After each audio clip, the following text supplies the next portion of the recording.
Members నుంచి ఎక్కడ పడిపోయారు? 2 మెంబర్స్, జస్ట్ సింగిల్ డిజిట్, 2 మాత్రమే వెళ్ళారు. ఈ డ్రాప్ అవుట్ రేట్కి కారణం ఏంటి? వారిలో సనగడం ఆరంభించారు, అనుమానించడం ఆరంభించారు, విశ్వాసంలో చల్లరిపోయారు. దేవుడు మాకు ఏం చేశాడన్నారు, తిరిగి ఐగుప్తుకు పోతేనే బెటర్ అన్నారు. ఇలా ఎన్నో రకాలుగా సనిగి గొనిగి అవిశ్వాసమును చేదు వేరు వారిలో ప్రవేశించి వాగ్దానం నుండి వారిని ఏం చేసింది? లాగేస్తే దేవుడు అద్భుతమైన ఆశీర్వాదకరమైన అద్భుతమైన విజయాలు దేవుడు వారి జీవితంలో ఇచ్చి ఐగుప్తు దేశాన్ని 10 తెగుళ్లతో బెంబేలెత్తించి ఫరో లాంటి రాజు కుటుంబంలోనే జ్యేష్ఠ కుమారుని చంపేసి చివరికి ఎర్ర సముద్రాన్ని కూడా పాయలుగా చేసి ఇన్ని అద్భుతాలు చేస్తే ఎర్ర సముద్రము బాగు చేసినప్పుడేమో అద్భుతంగా దేవుని పాడారు, స్తుతులు అర్పించారు. కానీ బయటకు వచ్చిన 3 రోజుల్లో తాగడానికి నీళ్లు దొరకకపోయేసరికి, నీరు చేదుగా ఉండేసరికి మార దగ్గర దేవుని మీద ఏం చేస్తారండి వారు? సనడం ఆరంభించారు. 106వ కీర్తన 13వ వచనం. ఇది మన ఆత్మీయ జీవితంలో అతి భయంకరమైన నష్టానికి దారి తీస్తుంది.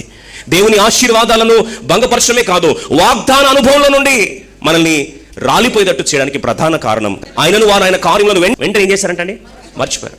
ఈరోజు దేవుడికి చేసిన మేలు మనం వెంటనే మర్చిపోయే జాబితాలో ఉన్నట్లయితే ఇశ్రాయేలు మర్చిపోయారు.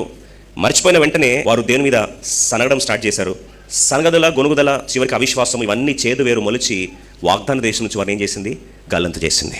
మోషే భక్తుడు ద్వితీయోపదేశ కాండంలో సుమారు 14 సార్లు రాశాడు, జ్ఞాపకం ఉంచుకో, జ్ఞాపకం ఉంచుకో, జ్ఞాపకం ఉంచుకో. అందులో 7 సార్లు దేవుడు చేసిన మేళ్లను నువ్వు మర్చిపోవద్దు అని గుర్తు చేస్తూ వచ్చాడు.